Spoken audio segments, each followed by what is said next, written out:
ये हमारे फला बाबा के नाम पे जाएगा। कोई जानवर ज़बह करता है तो अल्लाह के नाम पे ज़बह करना चाहिए था, लेकिन उन्होंने फला दाता के नाम पे, फला फला मुरीद के नाम पे, फला पीर के नाम पे, फला वली के नाम पे ज़बह करता हूँ, तो ये शिरक वाक़ई नहीं हुआ। बराबरी की भी मोहब्बत नहीं है और अल्लाह के मुकाबले में गैरुल्लाह की मोहब्बत भी ज़्यादा नहीं है, बल्कि इनकी मोहब्बत अल्लाह से सबसे ज़्यादा है। तो अल्लाह ताला ने कहा है कि पक्का मोमिन है। वल्लज़ीना आमनू अशद्दु हुब्बन लिल्लाह, लेकिन जो ईमान ले आए हैं उनकी मोहब्बत अल्लाह से सबसे ज़्यादा होती है। जब अहले तौहीद के सामने तौहीद को पेश की जाए तो उनका दिल खुश होता है, माशाअल्लाह क्या बेहतरीन बात हो रही है। और अहले शिर्क के सामने जब तौहीद की बात होगी तो उनका दिल अंदर अंदर सिकुड़ जाता है, क्या पेश कर रहा है। लेकिन जब गैरुल्लाह की किस्से कहानी हो, हमारा पीर ऐसा था, हवा में उड़ता था, पानियों में चलता था, आग पे दौड़े लगाता था, तो माशाअल्लाह बहुत अच्छा पीर है। तो जब गैरुल्लाह की बात होगी तो उनका दिल खुश हो जाए, दिल बाग बाग हो जाए, ये है शिर्क की पहचान। और अल्लाह की वहदानियत पेश हो तो उनका दिल सिकुड़ जाए, यह है शिर्क की पहचान। या अय्युहल्लज़ीना आमनुत्तकुल्लाह वक़ूलू क़ौलन सदीदा युस्लिह लकुम अअमालकुम यग़फिर लकुम ज़ुनूबकुम वमन युतिइल्लाह व रसूलहु फ़क़द फ़ाज़ फ़ौज़न अज़ीमा।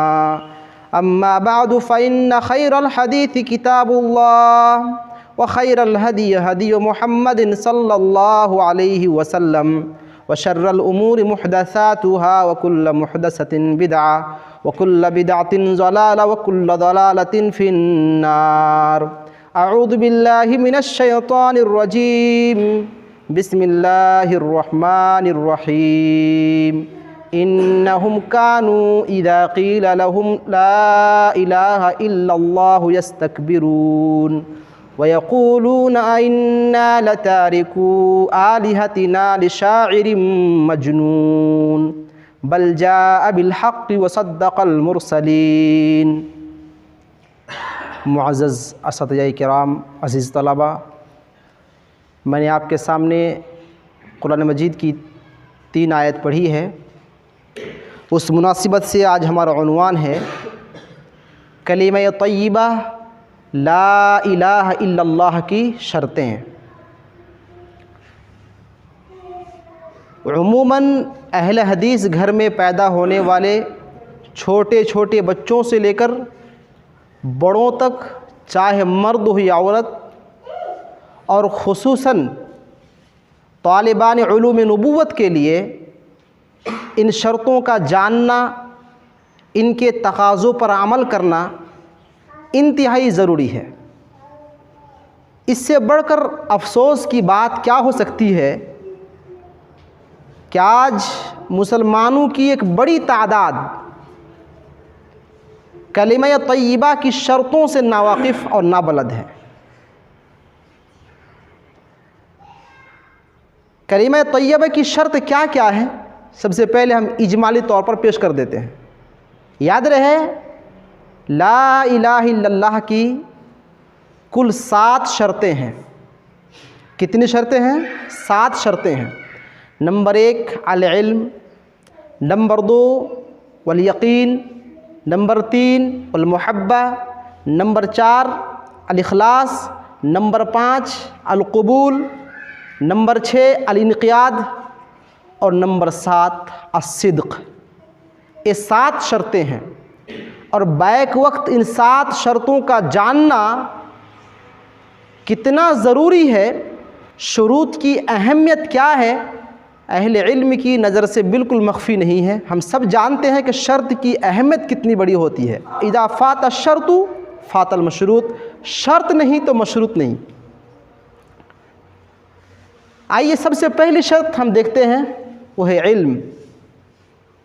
इस शर्त को समझने के लिए, समझाने के लिए एक हदीस मुलाहज़ा हो।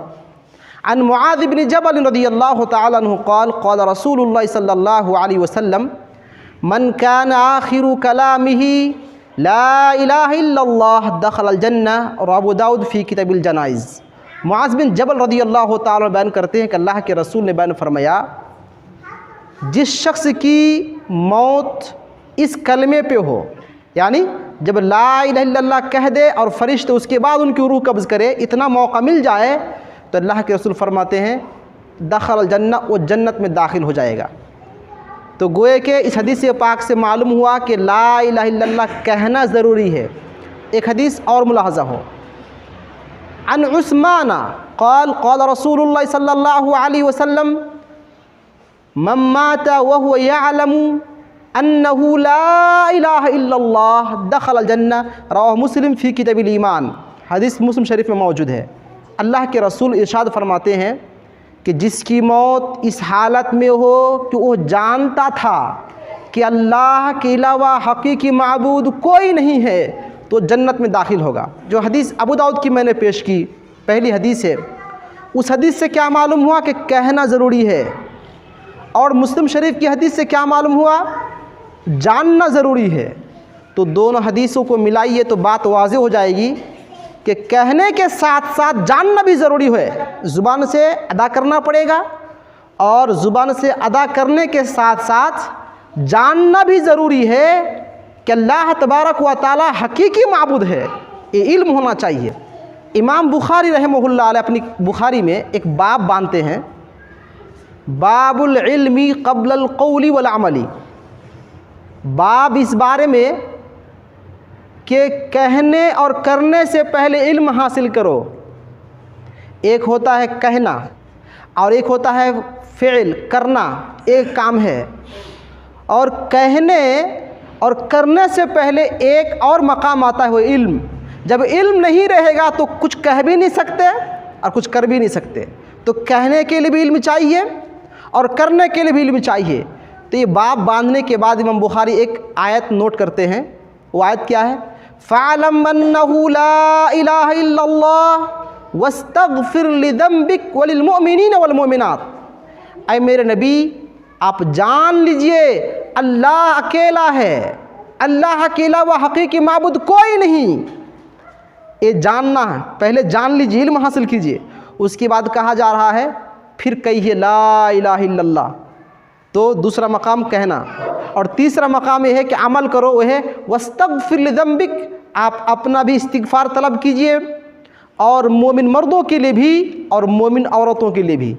तो इस आयत करीमा से क्या मालूम हुआ, इस आयत करीमा से मालूम ये हुआ कि अल्लाह तबारक व तआला की वहदनियत का इक़रार ज़ुबान से करना है और दिलो दिमाग से इल्म हासिल करना है, जानना है, और आज़ाए जवारिह से अमल करके दिखाना है कि अल्लाह के अलावा हकीकी माबूद कोई नहीं है।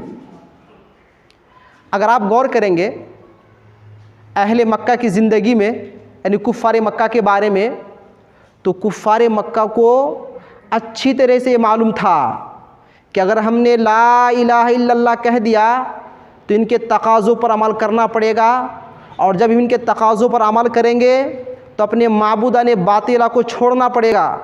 इसलिए जब उन्हें कहा जाता था कि आप ला इलाहा इल्लल्लाह कहो, तो वो नहीं कहते थे। क्यों नहीं कहते थे? वजह यह था कि अगर हमने ला इलाहा इल्लल्लाह कह दिया तो हमारी जो इबादत है हमारी माबूदों के लिए, उनको छोड़ना पड़ेगा। वो जानते थे।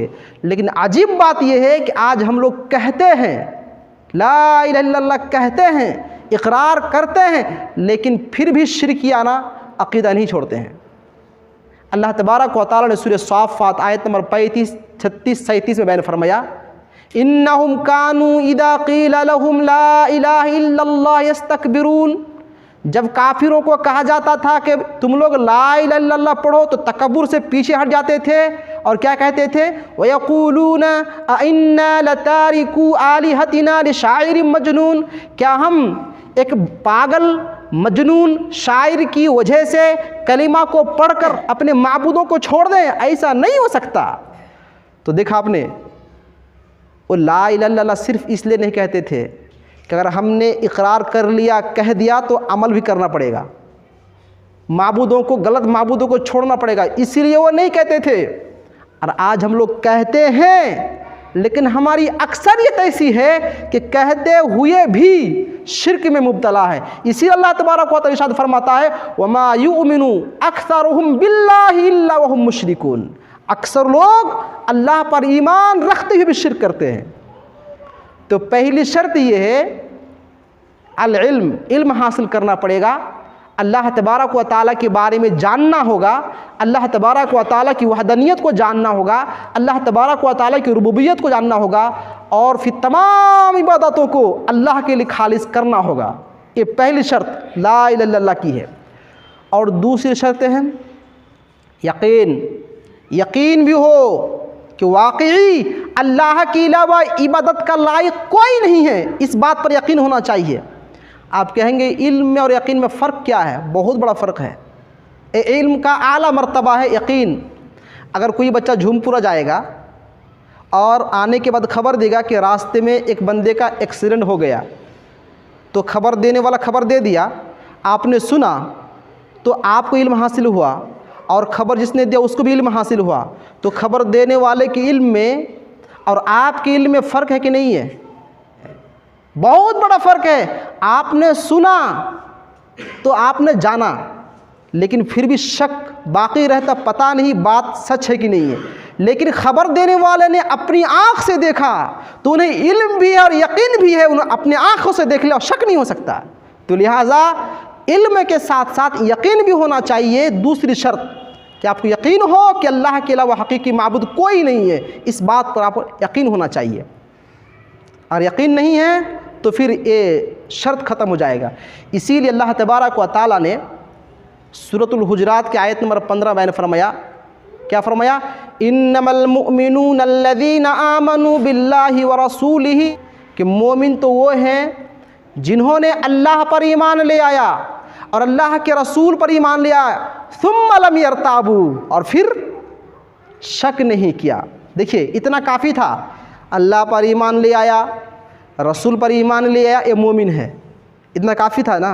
लेकिन आगे कहा गया सुम्मा लम यरताबू, अल्लाह पर ईमान लाया, रसूल पर ईमान लाया और उसके बाद उन्होंने शक नहीं किया।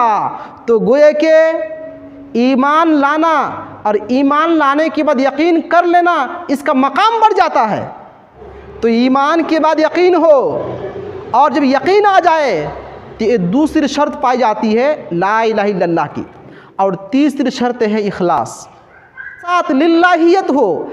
हमने अल्लाह को राज़ी करने के लिए ला इलाहा इल्लल्लाह कहा है, ये इखलास होना चाहिए, किसी को राज़ी करने के लिए नहीं, जान बचाने के गर्ज से नहीं कि बस जान बचाना है, मैदान जिहाद में है, अगर हमने एक कहा नहीं तो हमारी जान चली जाएगी, लिहाजा जान बचाने के लिए हमने कह दिया, तो फिर ये शर्त अदा नहीं होगी। इखलास हो, अल्लाह को राज़ी करने के लिए हो। एक आयत है सूरह ज़ुमर की, अल्लाह तबारक व तआला ने बयान फरमाया, अला लिल्लाहिद्दीनुल खालिस वल्लज़ीना इत्तखज़ू मिन दूनिही औलिया मा नअबुदूहुम इल्ला लियुक़र्रिबूना इलल्लाहि ज़ुल्फ़ा। खबरदार हो जाओ लोगों, अल्लाह के लिए सिर्फ खालिस दिन चलेगा, मिलावट गड़बड़ी नहीं चलेगी। अल्लाह को खालिस दिन मकसूद है। उसके बाद कहा जा रहा है कि जो लोग अल्लाह को छोड़कर दूसरों को पुकारते हैं उनका कहना यह है इल्ला लियुक़र्रिबूना इलल्लाहि ज़ुल्फ़ा, हम अल्लाह को छोड़कर इनको इसलिए पुकारते हैं क्योंकि ये हमें अल्लाह के करीब कर देंगे। और ये बात आप लोगों को मालूम है, अपने गाँव में सुनते होंगे, हम पीर की पूजा थोड़े करते हैं, इसलिए करते हैं ताकि ये सिफारिश कर दे, यही बात है। इल्ला लियुक़र्रिबूना इलल्लाहि ज़ुल्फ़ा, हम इनको इसलिए पुकारते हैं ताकि अल्लाह के करीब कर दे। तो अल्लाह ने कहा कि शिरक है, ये मिलावट है, मेरे पास आने के लिए वसीला नहीं चाहिए, वसीला वहाँ चाहिए जो दूर में रहता है। हम तो करीब है, शरक से भी ज़्यादा करीब है, तो हम तक पहुँचने के लिए वसीले की ज़रूरत नहीं है, लेकिन अगर वसीला लगाओगे तो शिरक हो जाएगा।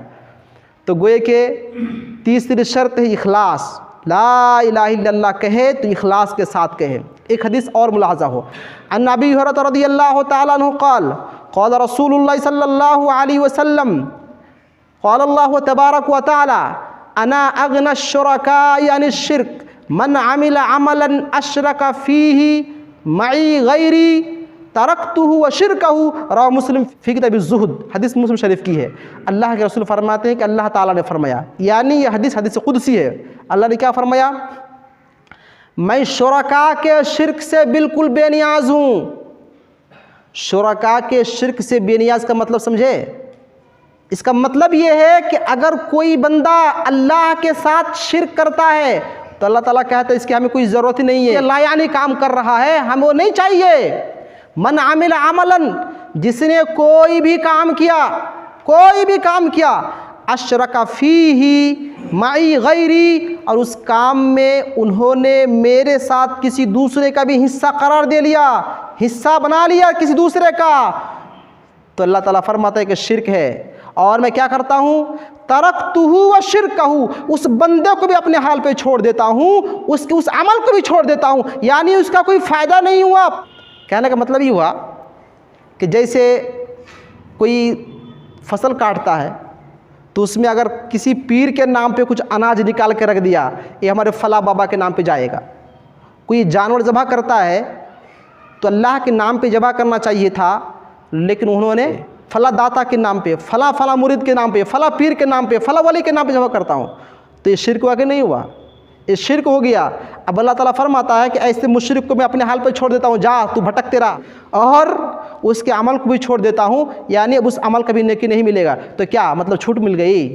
छूट मिल गई नहीं। क़यामत के दिन अल्लाह ताला कहेगा जा, जिसको राज़ी करने के लिए तूने अमल किया था ना, जा उससे बदला ले ले, देखते हैं बदला कैसे दे पाता है। मतलब ही हुआ बदला भी दे नहीं पाएगा और वो किसी जगह के भी नहीं रहा, लिहाजा वो जहन्नम में जलेगा, जहन्नम में जलेगा शिर्क करने वाला। तो तौहीद का इकरार करना है, कलिमा तय्यबा का इकरार करना है, तो इखलास के साथ अल्लाह ही को राज़ी करने के लिए इन कलिमा को आपको अदा करना है। ला इलाहा इल्लल्लाह, मतलब अल्लाह के अलावा हकीकी माबूद कोई नहीं है, हर एतबार से, इबादत के एतबार से भी, अस्मा व सिफ़ात के एतबार से भी, और आमाल के एतबार से भी अल्लाह तबारक व तआला को अकेला मानना है। ये था तीसरी शर्त, इखलास।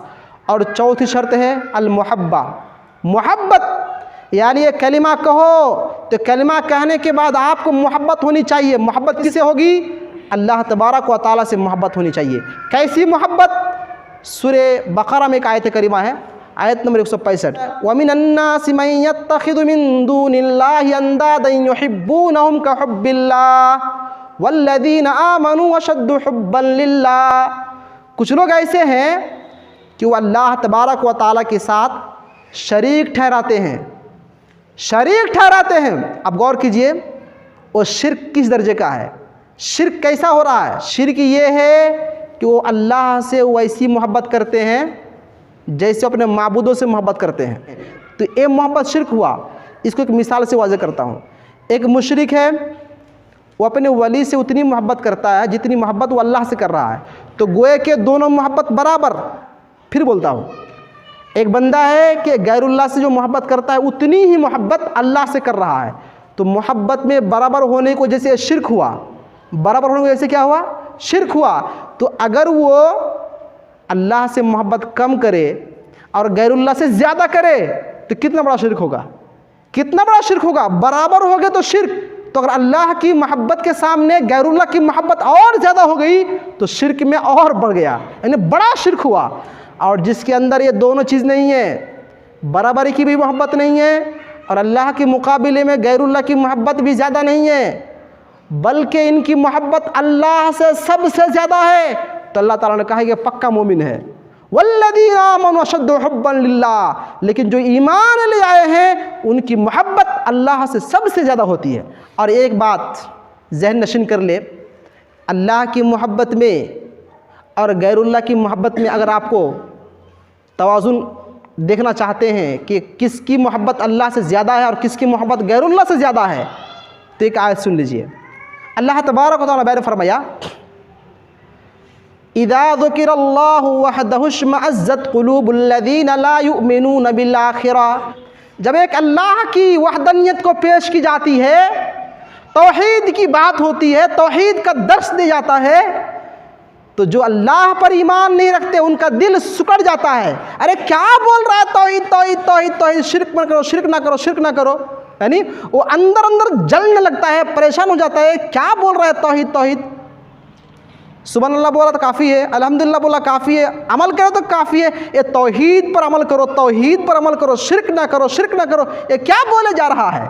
यानी जब एक अल्लाह की बात होती है तो वो अंदर अंदर जलने लगता है, उनका दिल सिकुड़ने लगता है, तो अल्लाह ने कहा कि इनका ईमान अल्लाह पर नहीं है, ये गैरुल्लाह की पूजा करने वाले हैं। उन्हीं इज़ा में यस्तबशिरून, लेकिन जब अल्लाह के अलावा किसी बुजुर्ग की कहानी सुना जाए, किसी पीर की कहानी सुना जाए, तो माशाअल्लाह सुभान अल्लाह, क्या कह दिया, क्या बेहतरीन बात है, तो उनका दिल बाग बाग हो जाता है और नारे पे नारे लगता है, नारे तकबीर, नारे रिसालत।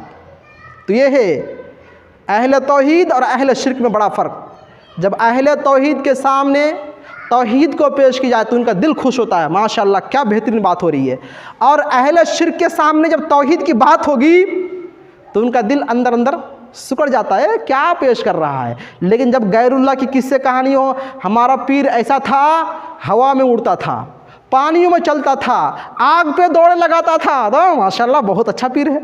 तो जब गैरुल्लाह की बात होगी तो उनका दिल खुश हो जाए, दिल बाग बाग हो जाए, ये है शिरक की पहचान। और अल्लाह की वहदानियत पेश हो तो उनका दिल सिकुड़ जाए, यह है शिरक की पहचान। और अहले तौहीद अल्लाह तबारक व तआला की तौहीद को बयान करते हुए थकते नहीं हैं, वो बयान करते रहते, मरते दम तक बयान करते रहेंगे। और जितना बयान हो, जितना सुने, जितना पढ़े, जितना कहे, उतना ही खुश होता है। तो ये होता है अहले तौहीद और अहले शिरक में फ़र्क। तो कह रहा था मोहब्बत, चौथी शर्त क्या है, अल्लाह तबारक व तआला से मोहब्बत होनी चाहिए। और पांचवी शर्त है अस्सिद्क़, सच्चाई हो। क्या हो, सच्चाई। ऐसा भी नहीं कि हमने ला इलाहा इल्लल्लाह पढ़ लिया और अल्लाह को धोखे देने की कोशिश की। अल्लाह ने फरमाया कि मुनाफिक लोग वो हैं जो युखादिऊन अल्लाह वल्लज़ीना आमनू, अल्लाह को भी धोखे में डालने की कोशिश करते हैं और मोमिन को भी धोखे में डालने की कोशिश करते हैं, लेकिन हकीकत में वो अपने आप को धोखा दे रहा है, लेकिन इस बात का उसको शुऊर नहीं है। तो क्या मालूम हुआ, तौहीद कबूल करने का मतलब ये है कि आप जाने समझे, मोहब्बत के साथ, इखलास के साथ, और सच्चाई भी हो, तस्दीक भी हो, सिद्क़ होनी चाहिए। और एक हदीस में अल्लाह के रसूल ने फरमाया कि जिसकी मौत इस हालत में हो, सिद्क़ क़ल्ब, दिल की तस्दीक के साथ उन्होंने ला इलाहा इल्लल्लाह कहा था, तो जन्नत में जाएगा। तो ये है पांचवी शर्त, सिद्क़ चाहिए। और छठी शर्त वो है अल-इन्क़ियाद। अल-इन्क़ियाद का मतलब है तस्लीम। अल्लाह तबारक व तआला के सामने सरे तस्लीम खम कर दे, रुजू करे और तौबा में जल्दी करे, यह होता है इन्क़ियाद का मतलब। इसीलिए अल्लाह तबारक व तआला ने सूरह ज़ुमर में बयान फरमाया, व अनीबू इला रब्बिकुम, तुम लोग लौटो अल्लाह तबारक व तआला के दरबार में, मिन क़ब्ल अन यातियकुमुल अज़ाब, इससे पहले कि तुम्हारे पास अज़ाब आ जाए, सुम्मा ला तुनसरून, और तुम्हारी फिर मदद ना हो। तो गोया के रुजू इलल्लाह ये भी शर्त है। आप तौहीद का इकरार करेंगे, ला इलाहा इल्लल्लाह पढ़ लेंगे ज़ुबान से, दिल से, लेकिन शिरकी अमल आपने नहीं छोड़ा, तो फिर ये तौहीद के शराइत भी कुछ फ़ायदा देने वाला नहीं है। तो ये छठी शर्त है। और सातवीं शर्त क्या है, वल क़बूल लहा, क्या करना है, कबूल करना है। ज़ुबान से इकरार, दिलो दिमाग से इल्म और आज़ा व जवारह से अमल करके दिखाना है, कबूल करना है। जब तक ये सात शराइत ना हो तब तक आपका जो तौहीद है वो मुकम्मल हो ही नहीं सकता। इसमें शिरक आ जाए तो आप काफिर हो जाएंगे। सातवीं शर्त पर एक दलील देख लेते हैं। अल्लाह तबारक व तआला ने सूरह माइदा बयान फरमाया आयत नंबर 104 में, वइदा क़ील लहुम तालू इला मा अंज़लल्लाहु व इलर रसूल क़ालू हस्बुना मा वजदना अलैहि आबाअना अवलौ काना आबाउहुम ला यअलमून शयअन वला यहतदून। जब लोगों को बुलाया जाता है या बुलाया जाता था अल्लाह के रसूल के दौर में कि आ जाओ उस कलमे की तरफ, आ जाओ उस फरमान की तरफ जो अल्लाह ने नाजिल फरमाया, जो अल्लाह के रसूल ने कहा, इसको मानते हैं, आओ यहाँ एक प्लेटफॉर्म पर।